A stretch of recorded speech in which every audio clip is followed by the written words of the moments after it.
Bonjour Doc.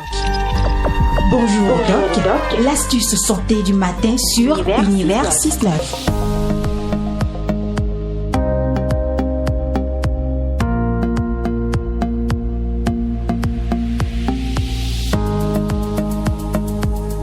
Il est remarqué de nos jours que le nombre de personnes touchées par la grippe varie beaucoup d'une année sur l'autre. Pour ce numéro de votre rubrique Bonjour Doc, nous allons parler de long en large de cette maladie infectieuse. Merci donc de nous prêter une oreille attentive.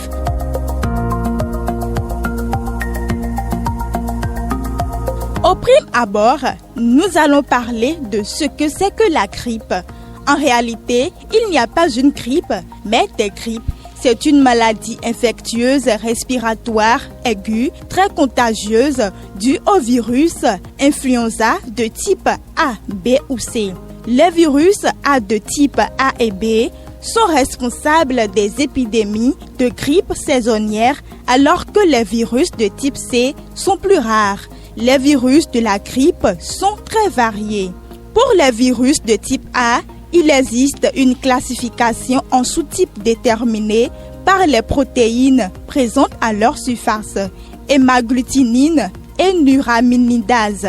Ainsi, deux virus A du même sous-type peuvent ne pas avoir les mêmes pouvoirs de pathogénicité et de contagiosité. On parle alors de souches virales différentes. Notons que cette grande variété est liée à des mutations génétiques ou des échanges de gènes en virus. Grâce à ces mécanismes, ils acquièrent très rapidement de nouvelles propriétés et trompent facilement notre système immunitaire.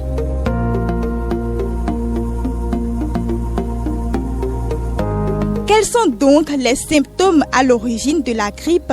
Les premières manifestations de la grippe apparaissent en général de façon brusque, après une période d'incubation de 24 à 48 heures, tout avec forte fièvre, plus de 39 degrés Celsius, douleurs musculaires et articulaires, fatigue intense et maux de tête.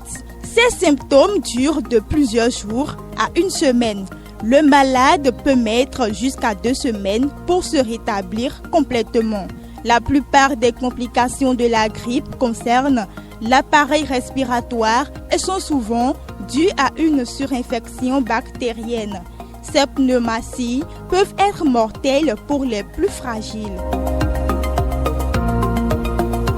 La grippe peut aussi aggraver une maladie chronique déjà présente. C'est pourquoi les personnes diabétiques, insuffisantes cardiaques et ou pulmonaires, les personnes atteintes de mucoviscidose ou de néphrophatie sont plus sujettes aux complications.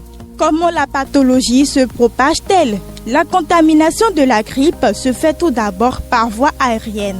En effet, l'une des forces des virus grippaux, c'est leur capacité à se disperser facilement. Les virus se transmettent par voie aérienne lorsque des personnes infectées parlent ou éternuent. La contamination peut aussi passer par des objets souillés. Chez les espèces animales, les virus logent dans le système digestif.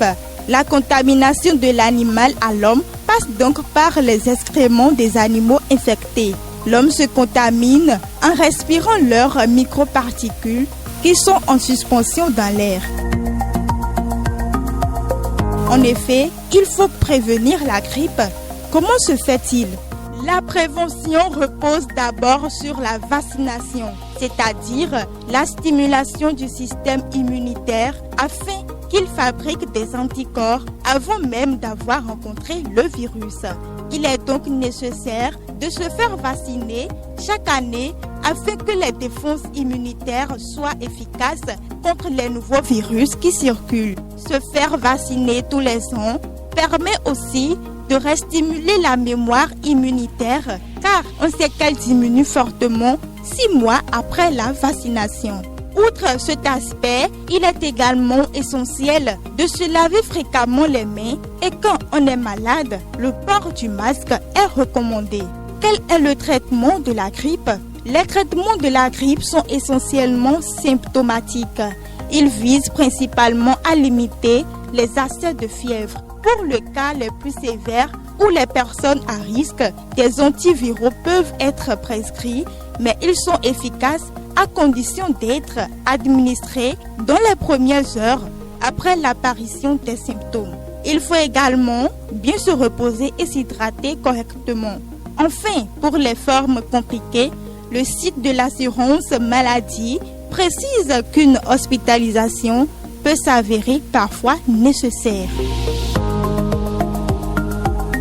Merci d'être resté à l'écoute de votre rubrique Bonjour Doc et nous espérons que vous avez pris note de comment se comporter pour éviter ou traiter la grippe. À la prochaine pour un autre numéro.